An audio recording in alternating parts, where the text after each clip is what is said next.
Hello, everyone. This is Kyle Galaz with Poor2Pro Car Sales Training Podcast. Become a Sales Titan. Here we are in Season 3, Episode 2, How to Deal with High-End Clients. A high-end client is a good client to get on your side because guess what? They got a lot of money and they got a lot of friends that have a lot of money. So once you've learned how to deal with this client, get them on your side to where they trust you, trust the dealership, like the dealership. They're going to buy multiple vehicles from you and they're going to send all their friends and family to buy cars from you. And they don't have problems with financing. They don't have problems with getting down payments. That's a client you want. That is a customer that you want on your side, okay? But you got to get good with that customer. They're not the easiest customer. They are a different animal to deal with. But once you get good at it, it'll flourish. Your career will flourish. A lot of opportunities will come up. Now, before I get started in this episode, I want to talk to you about what I'm launching right now in this episode, and that is one-on-one live training video, either FaceTime or Skype with you guys. So I'm going to do 1 hour sessions. Whoever wants to hire me first, I'll give a price reduction. And what I want to do is message me on Facebook or Instagram, and we can game plan before we do the 1 hour session. So that way we can maximize every minute of the hour to what you need me to go over with you. Where do you need to get better in the car business? That's where I come in, and I'm going to help you guys out, and we're going to take you to the next level. It's an investment in yourself, and it's going to be priceless. Also, if you want, we can record the session so you can have the video recording, or I can upload it to my YouTube page, so you can also see my YouTube channel, so you can see it and refer back to it. I can make it private or public, whatever you want. So it's going to be pretty exciting. I can't wait to do some one-on-ones with you guys. All right, let's get it started in this episode, how to deal with a high-end client. I don't necessarily have a particular order of the things we're going to talk about, so just take down what you can, write it down, and start practicing it on the lot. So here we go. How to deal with a high-end client. First, how do you even detect a high-end client? They're undetectable, okay? Unless they're coming in a pinstripe suit, a Rolex watch, and an Escalade, you can't detect right off the bat visually a high-end client, okay?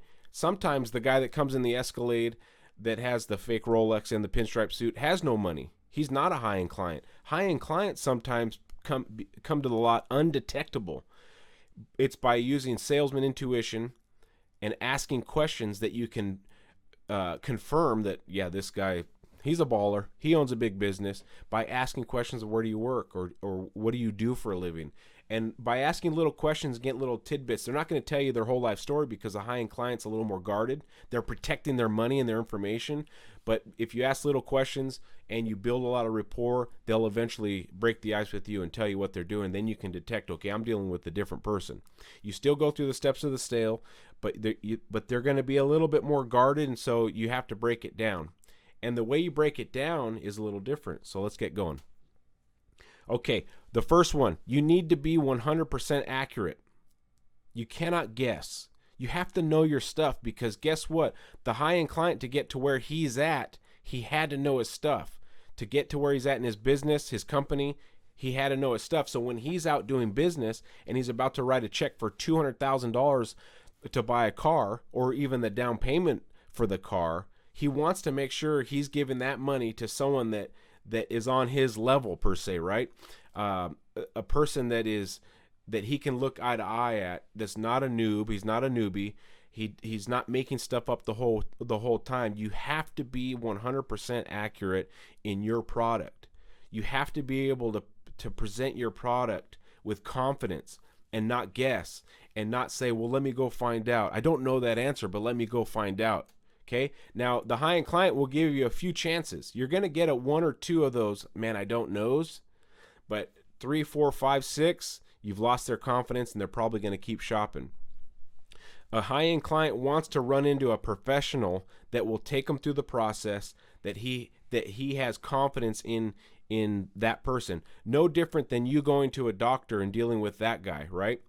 When you go to a doctor and it's about something serious, do you want to talk to a new doctor that is kind of fumbling?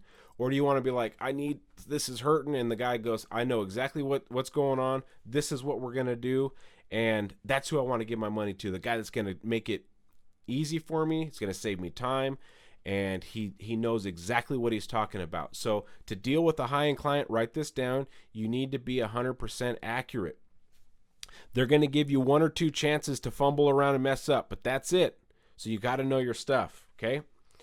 Another thing a high-end client likes is somebody that can impress them. Now, I'm not talking about impress them with you wearing a fancy watch or some expensive suit. That's not what I'm talking about. Impress them with your ability to conduct business and be a professional at your company. Because when you go to a dealership and you're a high-end client and you run into somebody that knows their stuff and they are good at what they do and they command an audience and their walk-arounds are on point and the way they speak is on point, that impresses a high-end client. Okay?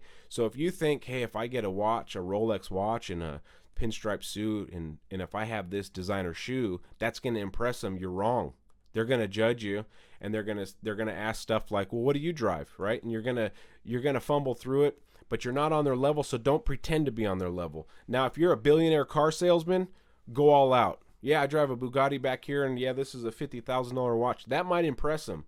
But if you're pretend impressing, right? You put on a fake show that you got all the money, but then they find out through their investigation of you, because remember, they're going to ask questions about you because they're professionals. They're going to find out, oh, you drive a Miata? Okay, I know who I'm dealing with, a poser. Don't be a poser. So you have to impress them through work ethic, not by fancy stuff. They look at you as one of their employees when they first meet you. So you have to impress them through work ethic and have them think in their mind, I want this guy to work for me. How many times when you've been selling a car have you had a customer say, man, you want to come work for me?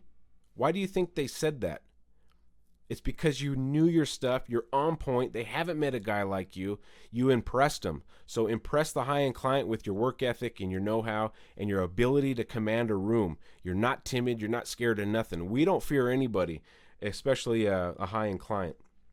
Okay, another thing to do is you have to know your competition.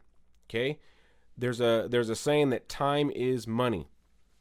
Do you think a high-end client that's looking at a Mercedes, a BMW, a Jaguar, an Audi, whatever some of these higher-end vehicles are, do you think he wants to go from lot to lot to lot to lot? Time is money. He's a businessman. Every minute he spends away from his company, he's potentially losing money. So if he can run into a salesman like you that not only knows your product, but can confidently tell them about the competition, the true competition that's in that class of vehicle. Of course, you don't know every vehicle about, everything about every vehicle, but if you know that class of vehicle, right, the convertible hardtops or the sedans or the SUV that they're the size of the SUV, do you know the competitions? Because if you know the competitions vehicles, then you just save the guy a trip to the dealership. Now, do you ever bash the competition? No, because he's not going to believe you if you bash. He's going to want to go figure it out himself, which means he leaves. But if you can say, hey, I sell BMWs, but man, the Mercedes X model, whatever model it is an incredible vehicle, but let me tell you why ours is a better value and saves you money, and then I can save you time from going over there. Not to bash them. They make a great vehicle, but let me tell you why the BMW is better, or the Mercedes is better than BMW. Whatever it is, you have to know your competition if you want to maintain and obtain the high-end client, okay? You don't also use any car sales lingos. Let me get you in the box. Here's the OTD. Whatever car lingos you have to, and you got to use professional words. You have to use full sentences. You have to speak clearly. You're not mumbles from Dick Tracy. You got to speak clearly. I'm having a hard time to the high-end client, because that's how they speak to their customers.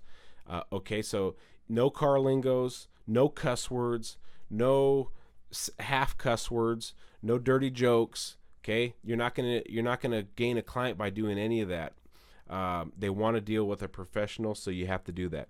Okay, another thing you got to do with a high-end client is you got to be thorough. You can't take shortcuts because you'll leave some doubt in their mind that maybe I'm rushing into this, okay? Because they're an educated buyer. They have lots of money. They like to think about things before they buy it. So you need to be thorough and cover all your bases and think of things that they don't even know to think of.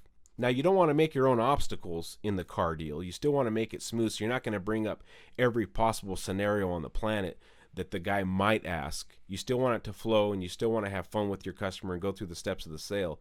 But you need to be thorough. Before they ask about how often do you need to get the oil change, you tell them, hey, you may be thinking, okay, how often do I got to get this service? What are my service costs if I own a Maserati? The sales guy should know that.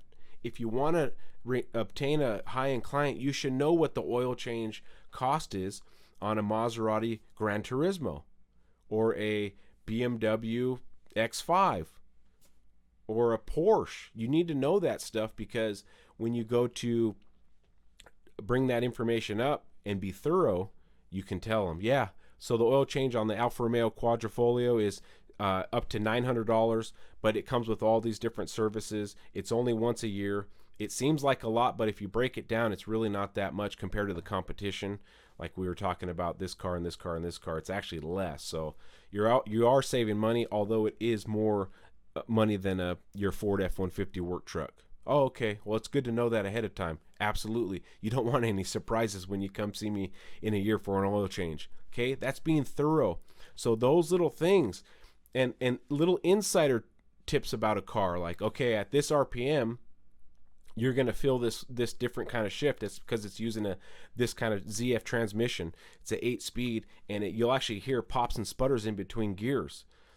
So those are little things that you need to be thorough with a high-end client, because they find that impressive, and it doesn't leave them with any questions, and they won't think, oh, this thing's making some weird sounds on the test drive. They may not bring it up, and they leave because of that. So be thorough. Here is one thing that was drilled into my head when I first got in the car business: is you need to have an exceptional walk around.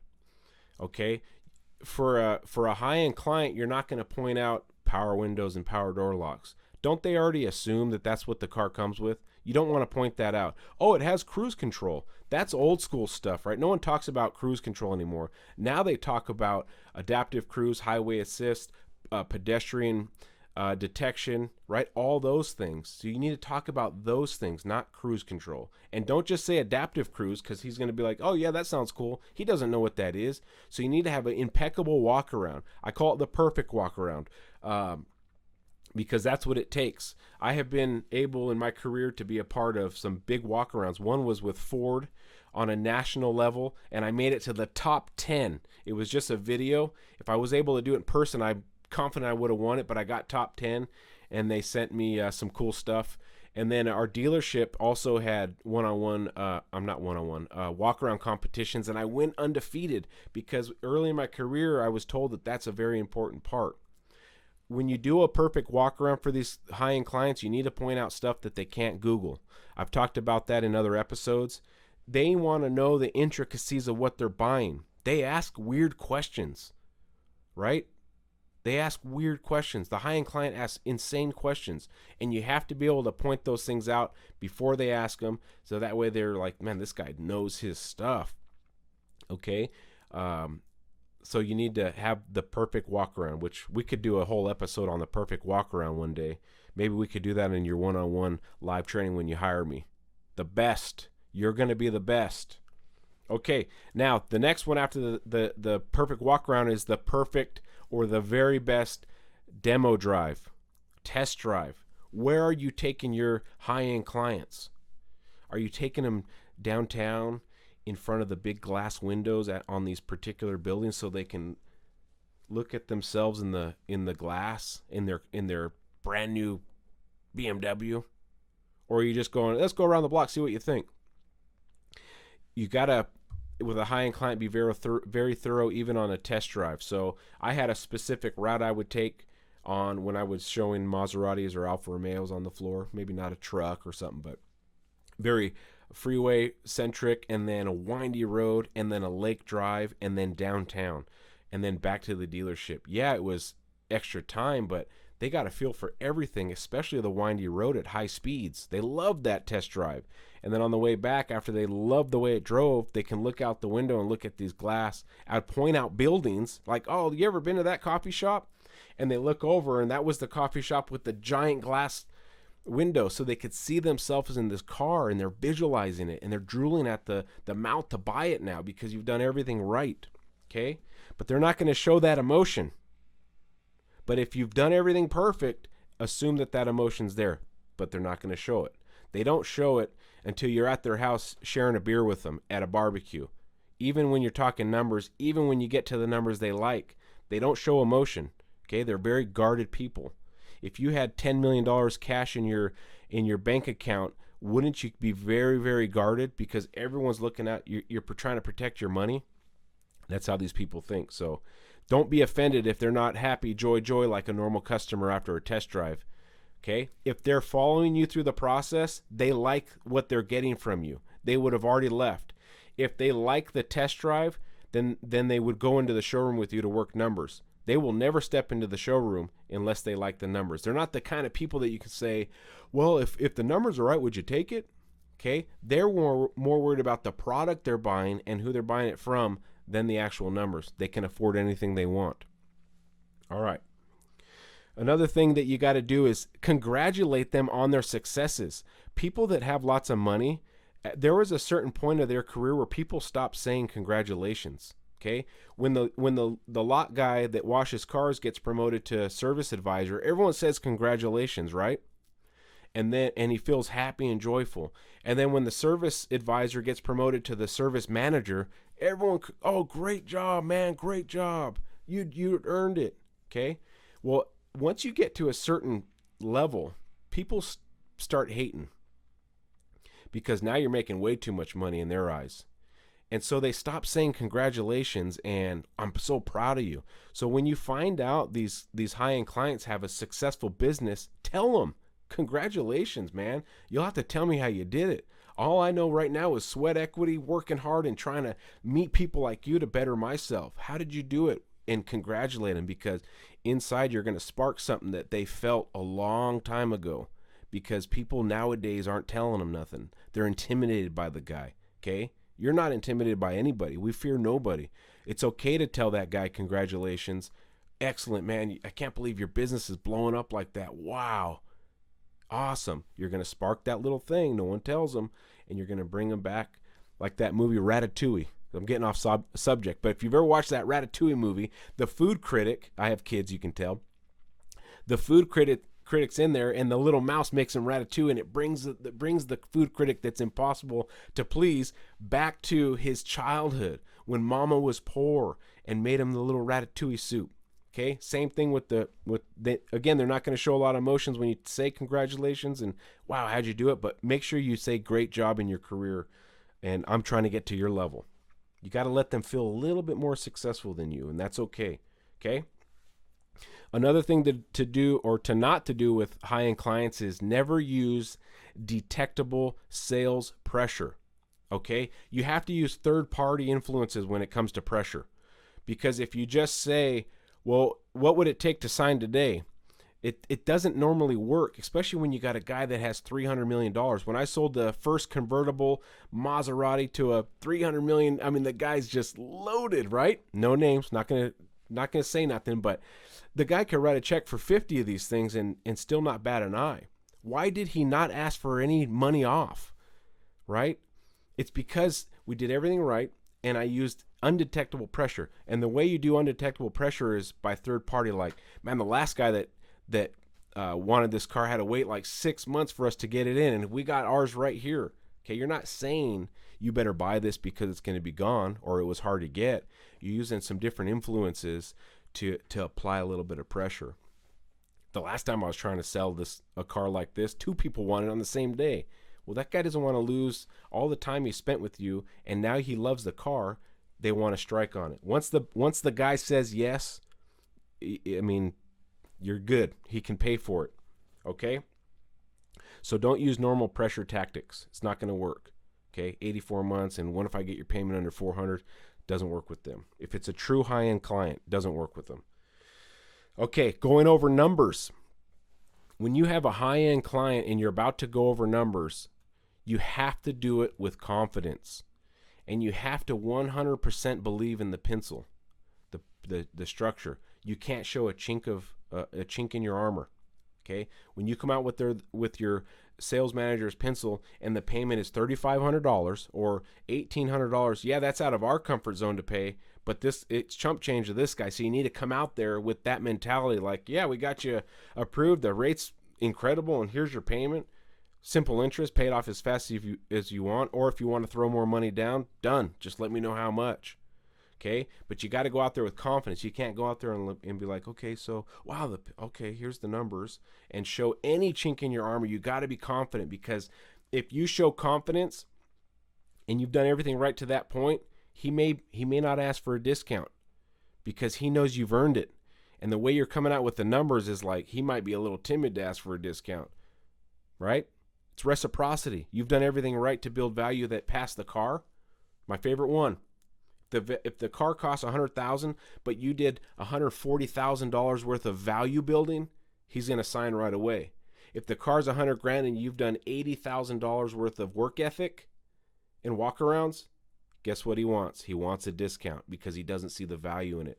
Once I learned that in the car business, my walkarounds, my rapport building, everything went to the roof because I knew that if I had to pass it, if he asked for a discount, then I didn't do my job. Okay. So let's see, what else do we got? Okay. One of the things, and I touched on this a little bit, is how you look. You got to be mysterious. You can't let them know that they have $300 million and you have some digits in your bank account like them, but there's a decimal somewhere in there that changes who you are. But they don't need to know that. But by looking at you, are you mysterious enough for them to think that you got that kind of money? By the way you dress and the way you sound. Okay? So there was a fad a while ago where people had the big watches, the big faced watches, and the sleeve didn't go over them. Okay? When you get a high-end client, guess what they do? They do a quick little prejudge on you. They check out your shoes. They check out your pants. Are you ironed? You watch them, and they do it. They check out the hair. They check out your belt. They check out your shoes. Then they check out your watch. If you got this big, gaudy watch on, and it says whatever Casio, not saying Casio's a bad brand, but you're looking too big for the name of the watch. So you got to have a sleeve that covers it, so just a little bit pokes out. You got to be mysterious. You got to have nice shoes. You got to look the part. But and when you sound the part, it even helps more. But a mysterious salesman has more value than a guy that says that gives his whole life story. Remember, the more information you give them, the more ammo they have against you. The more information they give you, the more ammo you have against them to close them. Okay? So you got to be a little bit mysterious. And never, ever, ever show fear. You cannot show fear. Business is war. You're either going to earn their money or the guy down the street's going to earn their money. And I know some killer salesmen in the U.S. right now that will take your sales so fast because they're that good. They just need someone in front of them, and their closing ratio is intense, amazing. Be that guy that once that customer comes in, like, you're going to buy a car, you just don't know it yet. Have no fear, because businessmen are very smart people persons. They know when someone's lying. They have employees. They know when someone is fearful. They know when someone is kind of knows his stuff, but he's almost making it through. He's kind of telling the truth. They know everything about you based on how you're talking because they have made it to the top. They know. So you can't show any fear when you're dealing with these people. You go out there with confidence and you welcome them to the dealership. You give them a good handshake, and you ask them what they're here for and how can I help you? I'm Kyle Galaz. I'm a business professional. How can I help you? What are you looking for? Okay? Word it how you want it, but you got to have that confidence. Just like you hear my voice when I'm doing the podcast, do that with your customers, and you're going to command their attention, and you're going to command the room. And just you look around, and other customers are looking at you, helping this guy do a walk around, and other salesmen will start crowding around you like, oh my gosh, this guy's amazing. Okay. Are there other things that how to deal with the high-end client? Absolutely. Did I cover everything possible? No. But I also have to keep these episodes, try to keep them under 30 minutes because you guys are driving to work. Don't forget the one-on-ones. Message me. It's going to be awesome. I promise you. It'll be helpful to your career, and it's going to help me get to the top to help you even more, because I have big plans. I promise you I have big plans, and I need supporters like you guys to help me out. You guys are doing a fantastic job sharing my pages, finding me on Facebook and friending me. I love seeing your guys' posts about your sales, your showrooms, cool stuff that comes on your lot. It's just, it's awesome to see. So I appreciate everybody's support so far. We're closing out episode 2 of season 3. Kyle Galaz signing out.